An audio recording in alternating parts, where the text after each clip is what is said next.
وعاشروهن بالمعروف. Inilah surat An-Nisa 19. Dari panjangnya ayat ini, maka sesungguhnya yang dijadikan untuk menjadi kaidah pada kaidah 31 adalah kalimat ataupun dua kata yang sangat singkat. Wa ashiruhunna bil ma'ruf, yaitu adalah pergaulilah istri-istrimu dengan cara yang baik.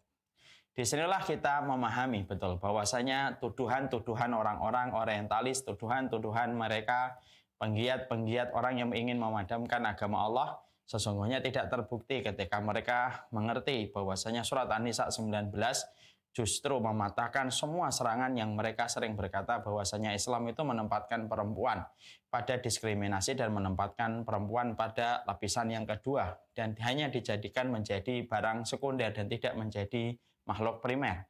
Padahal Islam adalah satu agama yang paling peduli tentang wanita. Islam merupakan agama yang paling detail ketika mengatur kehidupan wanita. Sudah kita jelaskan pada kaidah kita sebelumnya. Dan salah satu di antara bukti yang tidak mampu dibantah, tidak ada agama yang sampai memberikan perhatian khusus kepada setiap laki-laki ketika mereka berumah tangga supaya mereka memperhatikan kehidupan istri mereka, kecuali itu kita dapatkan di dalam Al-Quran sebagaimana yang kita jumpai pada surat An-Nisa. Ada sebuah kaidah yang penting untuk kita mengerti. Wa ashiruhunna bil ma'ruf, yaitu adalah pergaulilah istri-istrimu dengan cara yang baik. Mari kita perhatikan scene yang ada di belakang ini. Kalau kita memahami kaidah ini, wa ashiruhunna bil ma'ruf, maka ini hanya terdiri dari dua kata. Dua kata yang sejatinya singkat walaupun tampaknya sederhana tetapi maknanya sangat dalam. Wa ashiruhunna bil ma'ruf adalah pergaulilah istrimu dengan cara yang baik. Ini menunjukkan kepada kita tidak akan baik seorang laki-laki, tidak akan berkualitas seorang laki-laki sampai mereka memperlakukan istrinya dengan cara yang baik dan cara yang benar sesuai dengan perintah yang disampaikan oleh agama. Selama mereka, para wanitanya tidak melakukan perbuatan nusyus, yaitu perbuatan yang menyimpang dari ketentuan agama, maka kewajiban seorang suami untuk memperlakukan istrinya dengan cara yang mulia. Dan sesungguhnya kebaikan kita di dalam agama, indikasinya bukan dilihat dalam perkara sholat, bukan hanya dilihat dalam perkara puasa. Ketika Rasulullah mengatakan, ana khairukum man khairukum li ahlihi wa ana khairukum li ahli. Sebaik-baik dari kalian adalah orang yang paling baik kepada keluarganya, dan saya, kata Rasulullah, adalah orang yang paling baik kepada istri-istrinya. Maka inilah yang menjadikan kita memahami kualitas kehidupan kita adalah ketika kita memperlakukan wanita-wanita yang kita halalkan di hadapan Allah dengan cara yang terbaik. Karena ketika wanita berkualitas dari apa yang menjadi haknya ketika kita berikan secara utuh kepada mereka dengan cara yang syar'i, wanita yang mereka sejatinya masih berada pada fitrahnya akan memberikan banyak kebaikan pada kehidupan kita. Bukankah anak yang solih, anak yang baik, anak yang pintar, anak yang berkualitas, dan anak yang taat itu juga dilahirkan dari janin pemilik rahim yang taat kepada Allah Subhanahu wa taala. Dan tidaklah istri kita akan menjadi baik kecuali seorang laki-laki selalu menjadi pionir ketika mereka memiliki sifat qawwam untuk mengarahkan istrinya menuju kepada kebaikan. Makanya kaidah ini penting. Kaidah ini menjelaskan bagaimana kedudukan laki-laki di hadapan Allah.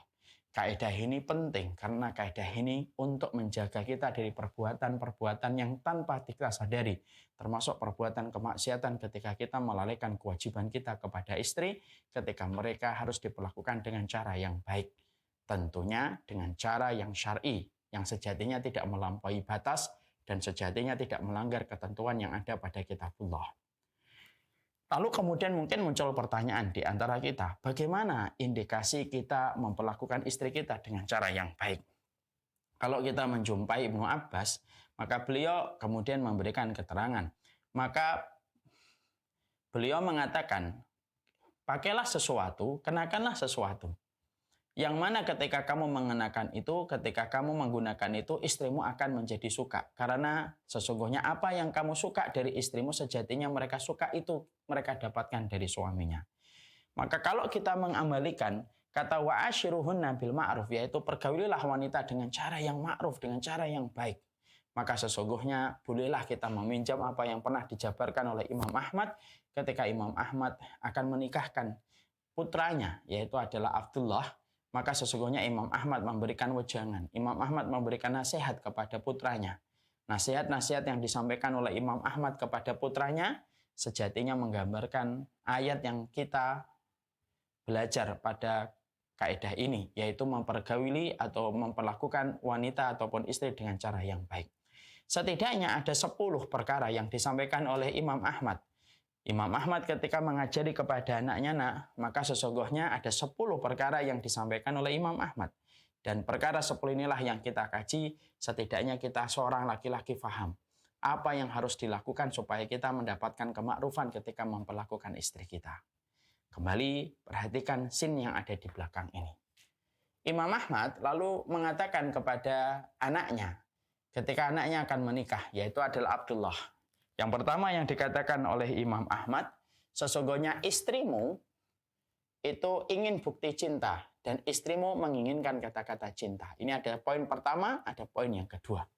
Poin yang pertama yaitu adalah ketika Imam Ahmad berkata istrimu itu ingin supaya kamu membuktikan cintamu.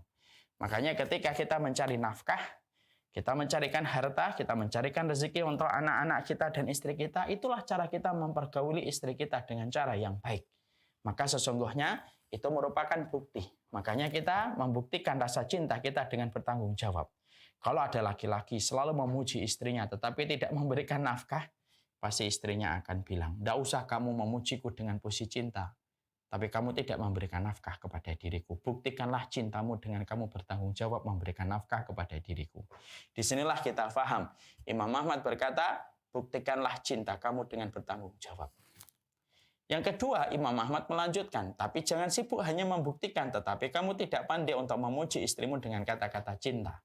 Maka disinilah kita akhirnya mendapati Imam Ahmad ingin menyampaikan kepada anaknya, ketika anaknya nanti akan mempergauli dan memperlakukan istrinya dengan cara yang baik, maka Imam Ahmad berkata, Imam Ahmad menyampaikan, yaitu adalah jangan pernah pelit untuk mengatakan kata cinta kepada istrimu. Kadang-kadang laki-laki itu mereka sibuk membuktikan kata cinta, tetapi mereka jarang mengucapkan kata cinta. Ya, karena apa? Sudah terwakili pada poin yang pertama, membuktikan cinta. Padahal perempuan terkadang bukti cinta ini hilang, karena mereka terkadang adalah makhluk yang ingin mendengar sesuatu yang manis dari istrinya. Ingat, perempuan itu sensitif dalam pendengaran. Makanya perempuan itu banyak tergoda dari pendengaran. Kalau laki-laki cepat tergoda lewat matanya. Makanya kemudian ketika kita ingin memperlakukan istri kita dengan cara yang baik, kata Imam Ahmad kepada Abdullah, sering-seringlah untuk memuji istrimu dengan kata-kata cinta. Supaya kita tidak hanya sibuk pada yang pertama, tetapi kita melupakan poin yang kedua. Masya Allah ya, luar biasa. Itu yang pertama dan yang kedua. Dan ini merupakan bentuk dari memperlakukan istri-istri kita dengan cara yang ma'ruf. Yang ketiga, kata Imam Ahmad kemudian mengatakan sesungguhnya wanita itu membenci laki-laki yang terlalu keras, tetapi wanita itu suka sekali memanfaatkan laki-laki yang terlalu lembek dan terlalu lunak. Maka Imam Ahmad mengatakan, kalau kamu terlalu keras, jangan terlalu keras. Karena kalau mereka mendapati kamu terlalu keras, lama-lama hati mereka pun akan membatu. Jangan terlalu keras, tapi jangan terlalu lembek. Semua permintaan dari istrimu kamu turutin dan kamu penuhi seakan-akan kamu tidak memiliki pandangan untuk membentuk istrimu. Maka betullah kata Imam Ahmad, jangan terlalu lembek, tapi jangan terlalu lunak supaya kamu tidak ditunggangi oleh bengkoknya wanita ketika wanita itu sudah diciptakan dalam kondisi yang bengkok. Insyaallah. Berarti seorang laki-laki ketika dia ma'ruf, ketika dia baik memperlakukan istrinya, dia tidak terlalu keras, tapi juga tidak terlalu lemah. Dia tidak terlalu nyaring, tapi juga tidak terlalu rendah. Maka itulah yang paling sulit. Makanya seni berinteraksi dengan wanita itu tidak gampang. Makanya sampai sebagian para ulama mengatakan, sabarmu kepada istri, sabarmu kepada tetangga, 1 sabar. Tapi sabarmu kepada istri, 2 sabar. Karena di satu sisi kamu yang ngasih nafkah, tapi di satu sisi kamu harus memaklumi dengan berbagai macam kekurangan yang mereka miliki. Tapi disitulah indikator keberhasilan kita di dalam kondisi kita beriman. Indikasinya adalah orang yang paling baik di antara kita adalah orang yang paling baik terhadap istrinya. Nah, kita lanjutkan. Yang keempat yang disampaikan oleh Imam Ahmad. Wanita itu menyukai dari suaminya sebagaimana apa yang disukai suaminya dari mereka. Ya, wanita itu menyukai dari suaminya sebagaimana suami menyukai dari apa yang disukai dari istrinya. Artinya begini, kalau engkau ingin supaya istrimu berkata yang lembut, berkatalah yang lembut. Kalau engkau ingin supaya istrimu itu wangi, maka yang wangi. Kalau kamu ingin supaya istrimu tidak mengeluarkan bau di mulutnya, jangan keluarkan bau di mulutmu. Karena istrimu menyukai sebagaimana kamu menyukai apa yang kamu dapatkan dari istrimu. Masya Allah. Makanya ada seorang ulama namanya Muhammad Hafiyah. Dia itu pernah keluar memakai selimut merah. Lalu kemudian dia memakai sesuatu. Ketika ditanya, kenapa engkau memakai itu? Karena istriku senang. Karena aku senang melihat itu dari istriku sebagaimana istriku senang ketika aku memakaikan itu dalam diriku. Masya Allah. Inilah yang disebut dengan perbuatan yang ma'ruf. Jadi kalau kita ingin supaya istri kita lembut, ya berkatalah yang lembut. Karena apa? Apa yang kamu sukai dari istrimu sejatinya itulah yang disukai istri dari seorang suami.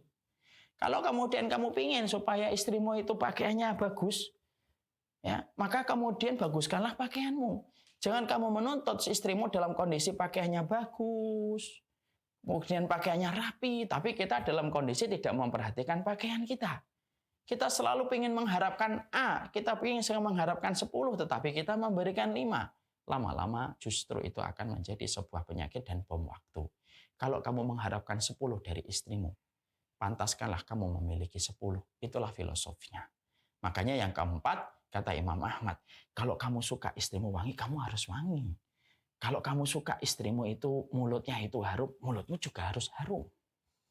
Dan Masya Allah, itulah yang dikatakan Imam Ahmad. Dan Imam Ahmad ketika mengatakan ini, Imam Ahmad tahu ada perintah untuk melakukan dan memperlakukan istri dengan cara yang ma'ruf, dan beliau mengatakan ini yang keempat. Sekarang yang kelima. Apa yang kelima yang dikatakan oleh Imam Ahmad? Yang kelima yang dikatakan oleh Imam Ahmad adalah, kelima adalah sesungguhnya Imam Ahmad berkata, rumah itu adalah kerajaan bagi seorang wanita. Yang kelima, rumah itu adalah kerajaan bagi wanita. Artinya sesungguhnya rumahmu itu adalah singgasana buat istrimu. Maka ketika kamu sudah menikah, maka biarkanlah istrimu untuk mengatur rumahnya. Karena puncak ekspektasi wanita itu punya rumah. Beda dengan laki-laki. Ekspektasi laki-laki itu kuda, mobil, motor, gadget. Nah itulah ekspektasi wanita. Itulah keinginan seorang laki-laki. Beda dengan perempuan. Makanya istrinya Asia ketika menjadi istrinya Fir'aun, apa yang diharapkan dari Allah? Rabbi ibnili indaka baitan fil jannah. Ya Allah, bangunkanlah untukku sebuah rumah di surga. Allah ketika memberikan kabar kepada Ibunda Khadijah, ketika Ibunda Khadijah dikabarkan dengan surga, Allah mengatakan sesungguhnya engkau mendapatkan rumah. Kenapa Allah ketika menyebutkan wanita di surga identik dengan rumah? Karena keinginan perempuan itu punya rumah. Imam Ahmad lalu mengatakan dari kefahaman beliau tentang kata ma'ruf kepada istri, Imam Ahmad lalu berkata, kamu kalau memiliki istri, lalu kemudian istrimu kamu berikan kepadanya rumah, entah kamu kontrakan, entah kamu pinjamkan, entah kamu belikan, maka biarkanlah dia yang mengatur rumahmu. Jangan kamu ikut-ikutan mengatur singgasananya. Kalau kamu mendominasi rumahmu, lalu kemudian kamu tidak biarkan kesempatan istrimu untuk mengatur rumahnya, padahal itu singgasananya, berarti kamu membangunkan singa dari tidurnya. Masya Allah. Perbuatan ma'ruf yang kelima, yaitu adalah bagaimana ketika seorang istri, seorang suami ketika paham tentang kata ma'ruf, dia akan memperlakukan istrinya untuk mengatur rumahnya dan memberikan kesempatan serta bermusyawarah tentang masalah rumah dan tidak mendominasi bagaimana menghiasi dan menginterior rumah itu. Karena dia paham singgasana wanita terletak kepada rumahnya.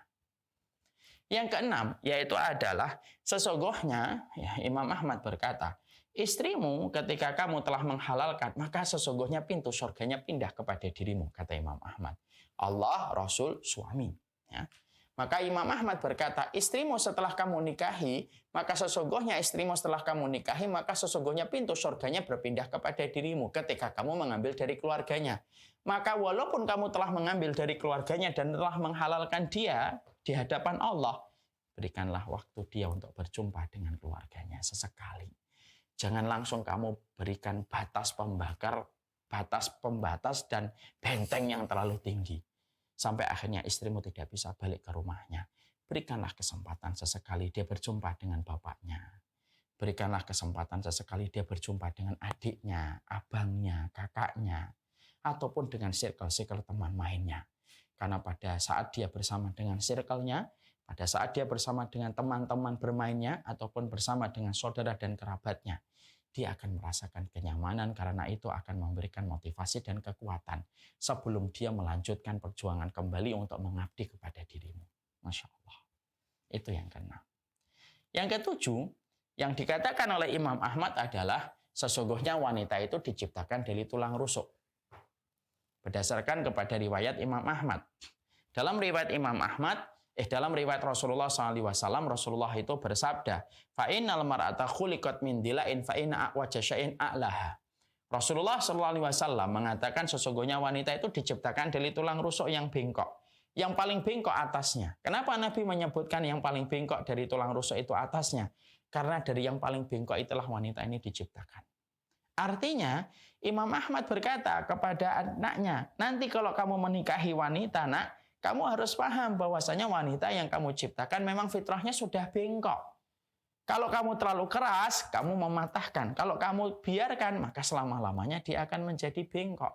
Tapi ingat, bengkoknya wanita itu sebagaimana lekukan korden yang justru dengan bengkokan itu akan menjadi indah. Mintalah kebaikan kepada Allah ketika kamu menikahi wanita supaya kamu diberikan kekuatan untuk memahami kebengkokan seorang wanita. Makanya kan ada sunnah ya. Sunnahnya apa? Kalau kita baru saja menikahi wanita, setelah akad nikah, maka kemudian kita akhirnya sholat 2 rakaat bersama istri kita yang baru saja kita nikahin, lalu kita setelah sholat 2 rakaat kita kecup keningnya. Lalu kita berkata kepada istri yang baru saja kita nikahi, kita kecup keningnya sembari kita berdoa. Allahumma inni as'aluka khairaha wa khaira ma jabaltaha 'alaiha wa a'udzubika min syarriha wa syarri ma jabaltaha 'alaiha. Ya Allah, aku minta kebaikan wanita ini dan kebaikan yang Engkau anugerahkan kepada wanita ini. Dan aku berlindung dari keburukan wanita ini dan keburukan yang Engkau anugerahkan kepada wanita ini. Masya Allah. Kenapa disunahkan untuk berdoa dengan doa ini pertama kali ketika menikah? Mengajarkan kepada kita bahwasanya laki-laki tidak akan bisa membimbing seorang wanita kecuali sampai dia mendapatkan pertolongan dari Allah Subhanahu wa taala. Makanya yang ketujuh kata Imam Ahmad yaitu adalah pahamilah bahwasanya wanita diciptakan dari tulang rusuk sehingga ketika kita terlalu keras dia patah. Tapi ketika kita mendapati dia dan membiarkan dia, maka selamanya dia itu akan menjadi bengkok. Yang kedelapan, maka Imam Ahmad lalu melanjutkan, sesungguhnya perempuan itu memiliki sifat paling cepat amnesia terhadap kebaikan suami. Kata Imam Ahmad. Dia paling cepat lupa kebaikan seorang suami. Ketika Imam Ahmad mengatakan itu, Imam Ahmad lalu melanjutkan, ketika kamu sudah tahu ya bahwasanya istrimu adalah orang yang paling cepat lupa kebaikan yang kamu lakukan. Karena bisa jadi kamu melakukan kebaikan sampai 100, lalu kamu melakukan satu kesalahan itu yang akan diingat dan dia akan melupakan 100 kebaikan yang pernah kamu lakukan. Maka ketika kamu mendapati semacam itu, sabar. Sembari diingatkan pelan-pelan tentang kebaikan yang telah kamu lakukan. Maka Masya Allah, kalau kamu sudah paham ini, kamu tidak akan kaget nanti ketika kamu menikah. Kalau istrimu tiba-tiba melupakan jutaan kebaikan yang pernah kamu lakukan. Dan disitulah Imam Ahmad ingin mengajarkan bagaimana cara memperlakukan istri dengan cara yang ma'ruf. Salah satu dari bentuk kemakrufan kepada istri. Terkadang kita harus memaklumi, terkadang tidak terus-terusan. Terkadang kita harus memaklumi bahwasanya mereka merupakan makhluk yang cepat amnesia terhadap kebaikan suami. Tentunya ketika istri kita lagi semacam itu, maka kita harus mengingatkan istri kita bahwasanya perbuatan yang semacam itu merupakan dosa yang sangat besar. Maka itu yang ke-8. Yang ke-9, Imam Ahmad melanjutkan, istrimu punya kelemahan. Makanya Allah mengetahui kelemahannya istri dan wanita.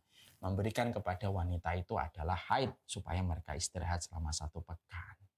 Dari rangkaian ibadah dan ritual ketaatan. Kalau Allah saja memberikan diskon dan dispensasi selama 1 bulan itu 1 pekan mereka tidak beribadah. Padahal Rob yang paling berhak untuk kehidupan makhluknya itu adalah Allah. Kita juga harus paham. Jangan membebani terus istri dengan kewajiban A, B, C, D. Kecuali sesekali kamu memberikan relaksasi. Panggil tukang pijat untuknya. Sesekali mintalah dia istirahat untuk tidak memegang apa-apa. Berikan waktu me time untuknya supaya dia bersenang-senang sejenak. Supaya dengan itu akhirnya kelelahan, keletihan, kejemuan itu akan hilang.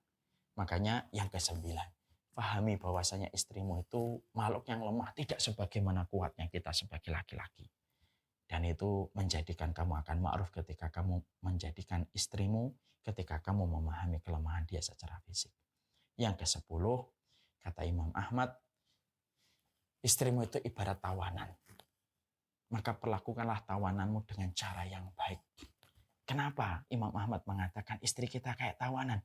Karena apa-apa harus izin. Pergi sebentar, izin. Mau puasa, izin. Mau sedekah, izin. Mau memasukkan tamu, izin kepada dirimu. Itu kan kayak tawanan. Perlakukanlah tawananmu dengan cara yang baik. Tarik ulur, tarik ulur. Supaya kamu tidak terkesan mengikatnya terlalu kuat sampai memerah lehernya. Tapi kamu tidak biarkan terlalu lepas. Sampai akhirnya dia tidak tahu tentang penyimpangan dan kesalahannya. Masya Allah. Itulah makna dari ashiruhunna bil ma'ruf. Ashiruhunna bil ma'ruf. Disitulah kita akhirnya paham. Buktikanlah cintamu. Sering-seringlah engkau berkata dengan kata-kata cinta kepada istrimu. Jadikanlah istrimu itu menguasai rumah untuk menghiasi rumahmu. Karena itu singgasana bagi dia. Berikanlah kepada istrimu apa yang dia sukai sebagaimana apa yang kamu sukai dari istrimu. Berikanlah waktu bertemu dengan keluarga. Berikanlah kesempatan untuk memahami kekurangan dan bengkoknya. Berikanlah istirahat atas kelemahan fisiknya. Dan semua itu merupakan penjelasan dari kata wa'ashiruhunna bil ma'ruf. Pergaulilah wanita dengan cara yang ma'ruf. Ini menjadi kaidah penting. Karena berkualitasnya hubungan antara suami istri akan mempengaruhi bagaimana kualitas anak. Kalau hubungan suami istri ini tidak selesai, maka anak pun sulit akan mendapatkan pendidikan ideal ketika ibunya tidak selesai dalam masalah-masalah haknya. Berikan semua hak istri-istri kita. Sembari kemudian dengan itu kita berharap ketika hubungan dia dengan kita sudah selesai, maka dia akan memberikan yang terbaik kepada keturunan-keturunan yang kita miliki dari rahimnya. Makanya itulah kenapa Islam sangat menghormati wanita. Kenapa wanita di dalam Islam sangat dijaga. Karena sesungguhnya posisi dan eksistensi wanita ketika dia sudah solihah, ketika haknya sudah tercukupi, maka dia pasti akan memberikan lebih dari apa yang dia dapatkan dari suaminya. Makanya saya pernah membaca sebuah tulisan yang bagus. Istrimu apabila dia telah mendapatkan yang terbaik dari seorang suami, maka dia akan membalasnya dengan balasan yang lebih. Makanya saya teringat sebuah quote yang pernah membuat saya terpikir. Istrimu itu, wanita, apabila diberikan sesuatu yang terbaik oleh suaminya, maka dia akan meresponnya dengan yang terbaik dan lebih daripada apa yang dia peroleh. Karena wanita terkenal dengan pengorbanannya ketika mereka sudah terbeli hatinya. Membeli hatinya wanita tidak dengan harta. Menguasai hatinya wanita tidak dengan nominal. Tetapi dengan kemakrufan yang diperintahkan oleh Allah. Wa'ashiruhunna bil ma'ruf. Dan kata ma'ruf itulah yang tadi kita mencoba untuk kaitkan dengan apa yang dinasihatkan oleh Imam Ahmad kepada putranya. Karena sejatinya 10 poin yang tadi kita bahas itu sejatinya bentuk kemakrufan seorang laki-laki kepada seorang istri. Semoga Allah memberkahi kita. Semoga kita menjadi seorang suami yang makruf ketika memperlakukan istri kita.